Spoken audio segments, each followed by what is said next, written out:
Thank you for having me out. I really appreciate it. So I'd like to take questions and answers now on the book California's Next Century. And please. Yes, well, one idea that you've discussed, I heard you discuss it in San Diego very briefly, was, I believe you called it terra nullius. And these concepts that because of the way California was formed, California could do this, and maybe all the other states could not. Right. The concept is that California and Hawaii could pursue a more independent destiny than 48 other states because of the way that they joined the Union. So typically, when a state joins the Union, it's an open, expansive territory.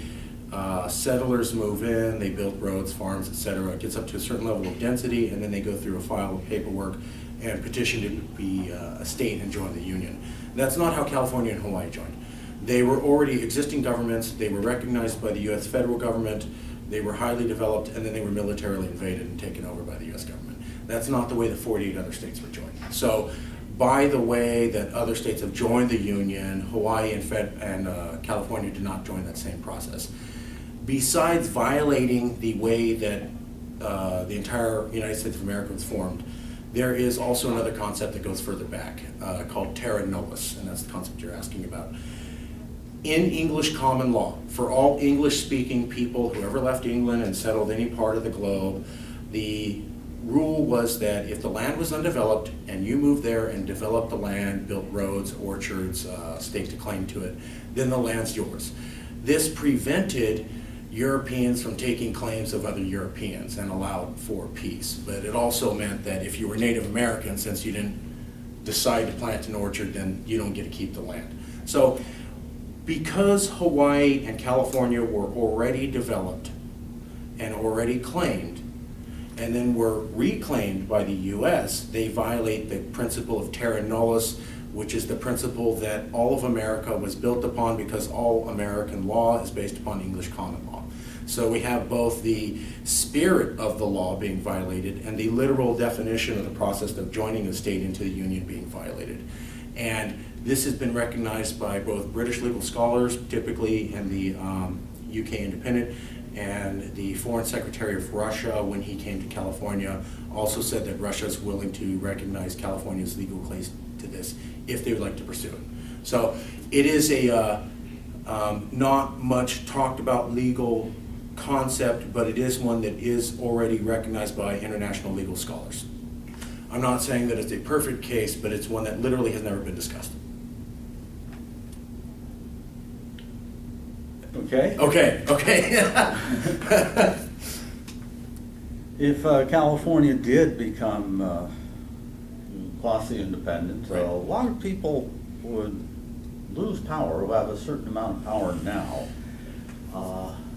Why would they allow this to happen? So that's an excellent question. And I have a section in the book where I talk about elites and reaching out to elites. And basically it's this: with any change, some people lose, but other people gain. So some people might lose power, lose influence with California becoming more independent. Again, not fully independent, but subnationally sovereign. People who have been in the old federal infrastructure or had some position of power or financing, that they might have some of the power dwindled off if California moves in this plan. The thing is, though, that because California is shifting to become a new form of government and economy, there's going to be money in billions and possibly trillions of dollars to be made by other people. We simply have to point out to the other richer people that there's more money to be made with them pursuing this plan than the people who would lose money. So there's people who would lose money, they're going to be upset. We find people who have more money than these people, and we tell them, we're going to make you 3 times wealthier than you are now by pursuing this plan.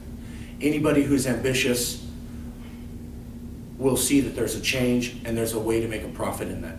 We need to reach out to those people. Secondly, as I talked about at a lot of the speeches that I've given up and down California, anybody who's ambitious, who is a current politician or a government worker or somebody who's ever thought about working in government, if you want to be not vice president of the federal office in California for something, but president of the new complete and total California office for something, you're gonna go for this.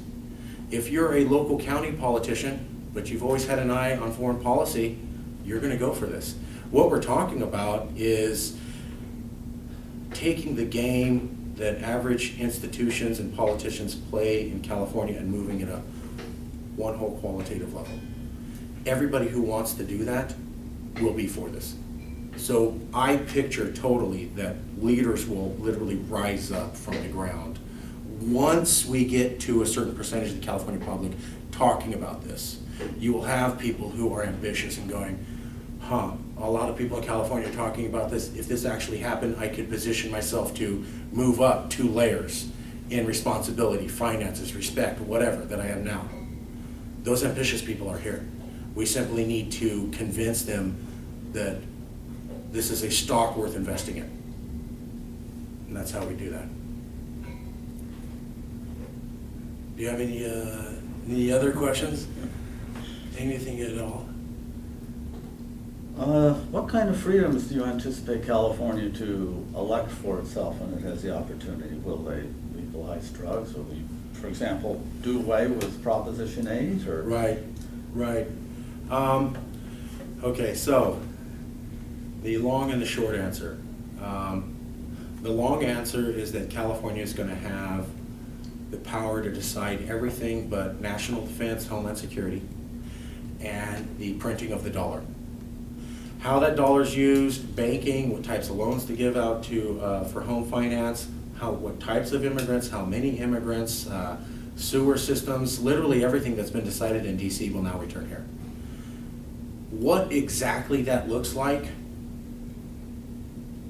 is beyond, in my opinion, any one person to predict. What we're talking about is a conversation that 40 million people need to have in order to decide, well, what exactly should our immigration policy that's just best for us and is not concerned about 49 other states, what does that look like?